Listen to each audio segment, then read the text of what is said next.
여러분, 얼마 전에 사람이 뭔가에 홀리는 경우, 씌이는 경우에 관해서 말씀을 드렸더니 상가집에 갈 때 가지고 가야 하는 것들에 관해서 모르시는 분들이 정말 많으시더라고요. 여러분, 큰 사고를 낸 사람들은 어김없이 이런 말을 합니다. 내가 왜 그랬는지 모르겠다고 말입니다. 맞습니다. 수십 년을 운전한 사람이 브레이크와 엑셀레터를 착각하는 경우는 절대로 있을 수 없는 거예요. 하지만 여러분, 이런 일이 일어납니다. 인간의 상식으로 도저히 이해를 할 수 없는 일들, 그런 일들이 일어납니다. 여러분, 매사 불여튼튼이라고 하였습니다. 매사 경계하고 항상 조심을 하는 습관이 여러분의 삶을 행복한 삶으로 만들어 가는 거예요. 여러분, 안녕하세요. 이정재입니다. 여러분, 어떤 분은 난 기독교를 종교로 가지고 있어 귀신을 믿지 않아, 하나님이 지켜주실 거니까 절대 신경을 쓰지 않아 라고 말씀도 하십니다. 하지만 여러분, 상가집에 다녀오고 나면 왠지 찜찜한 것은 누구나 다 부인할 수 없는 사실일 거예요. 하여누구는 상가집에서는 음식도 먹지 않는다고 말하는 사람도 있으며, 또한 누구는 조금 이상한 일이 생기면 상가집에 다녀와서 그런가 라고 말씀도 하고 또 생각도 하기도 하죠. 맞습니다. 그 어느 누구도 귀신이 있다 없다 말하기 어려운 것 사실입니다. 물론 저도 이를 장담하지 못하며 또 장담하지도 않습니다. 네, 저도 귀신을 직접 본 적은 없으니까 말이에요. 하지만 여러분, 우리 풍수에서는 상가집에 갈 때 꼭 가지고 가야 하는 것이 있어요. 물론 어느 분은 소금에 관해서 이야기를 하시던데요. 이는 일본의 전통적인 사상이고 생각이며 우리의 전통 그 어디에도 이 소금이 귀신을 접근하지 못하게 만든다는 말은 없습니다. 네, 제가 한 가지 예를 들어 볼게요.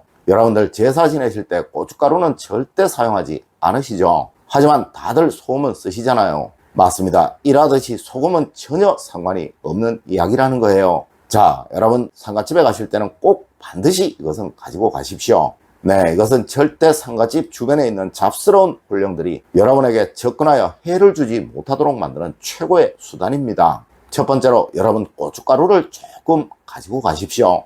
여러분, 상가집에 가실 때는 비닐봉지에 고춧가루를 조금 넣으셔서 주머니에 넣어 다녀오십시오. 사실 이 상가집은 우리 음양론으로 보아도 죽은 기운, 즉 사기와 음기가 아주 강한 장소입니다. 네, 아주 가득한 곳이죠. 하여 반드시 양기가 강한 물질을 소지하고 있어야 하며, 또한 혼령들, 귀신들이 가장 싫어하는 물건을 소지하고 있어야 하는 거예요.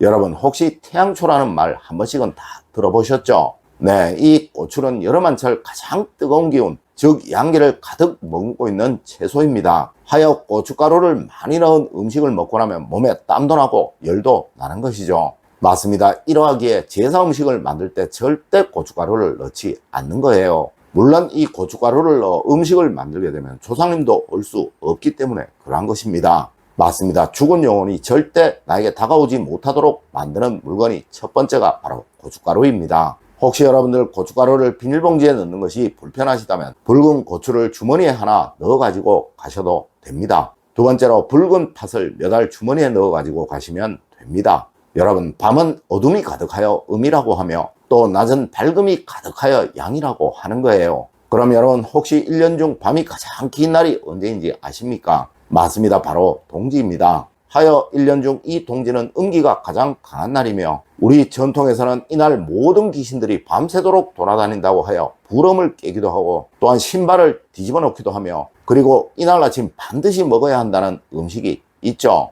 여러분, 혹시 이 음식 뭔지 아십니까? 네, 팥죽입니다. 그래서 여러분, 동짓날 아침이 되면 팥죽 한 그릇 했어 라는 말도 하시잖아요. 맞습니다. 이 팥이 바로 귀신과 영혼이 접근하지 못하도록 만드는 양기가 가장 강한 곡식이라는 거예요. 네, 이래서 우리 전통 무속인들 귀신을 쫓을 때 이 팥을 사방에 뿌리기도 하는 것입니다. 네, 이 팥을 주머니에 몇 알 넣어서 상가집에 방문하시면 된다는 것이죠. 여러분, 꼭 아셔야 합니다. 이 상가집이 왠지 찜찜하고 무서운 것은 돌아가신 친구 부모님, 동료의 부모님의 혼령이 무서워서 그런 것이 아니라 이 장례식장 안에 다른 곳에서 객사를 당하거나 또 흉사를 당한 장례를 같이 치르고 있을지도 모르기에 그러한 것이며, 이 불행한 혼령들이 이승에 한이 많아 여러분에게 다가올지도 모르기 때문에 그러한 것입니다. 네, 앞서에서도 말씀을 드렸지만 요즘은 어느 상가집이든 자신들만의 장례를 치르는 곳은 없죠. 맞습니다. 대학병원의 장례식장 같은 경우는 어떤 곳은 수십 개의 장례를 동시에 같이 치르기도 합니다. 네, 이러하기에 어디에서 흉사를 당한, 객사를 당한 혼령이 있을지 모르기에 정말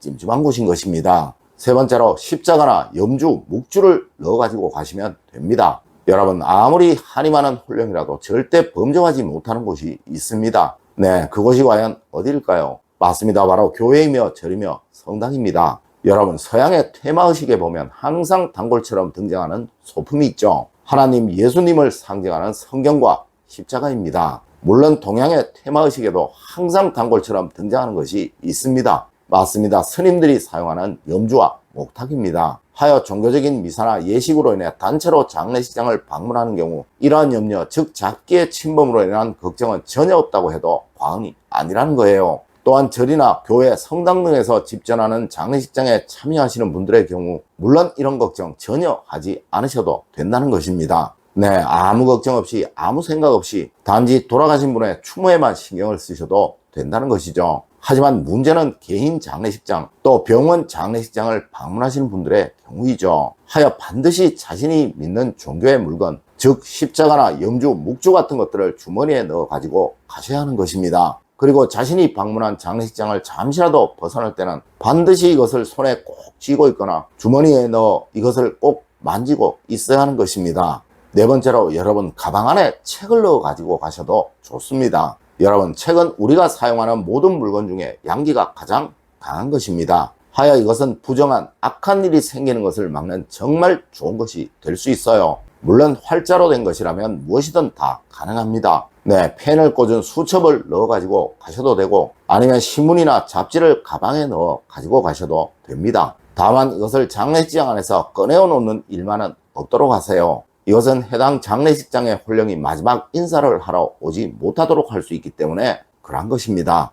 여러분, 물론 이런 말씀을 하시는 분도 있을 수 있습니다. 에이, 귀신이 어디 있어? 지금껏 장례식장 수백 곳 이상 다녀봤지만 아무 일도 없었는데 라고 말씀하시는 분이 말입니다. 하지만 여러분, 어느 분은 10년, 20년 동안 무사고 운전을 하시는 분도 있으며 또 어떤 분은 1년도 안 돼요 몇 번이나 교통사고를 내시는 분도 있습니다. 네, 이것은 능력의 차이가 아니라 늘 조심하는 습관, 늘 경계하는 습관, 그것의 부족으로 인해 그러한 것이라는 거예요. 그리고 또한 우리 조상님들도 말씀하셨지만 우리도 늘상 하는 말이 있죠. 길상과 흉상이라는 말입니다. 맞습니다. 이렇게 편안하게 행복하게 자신의 수명을 다 마치신 분들이야 한이 없겠지만 뜻하지 않게 흉상을 당한 사람은 반드시 한이 남게 마련이고 또한 이승의 애틋함 역시 남아있을 수밖에 없는 것이겠죠. 네, 항상 조심하고 경계를 하는 것이 가장 좋다는 거예요.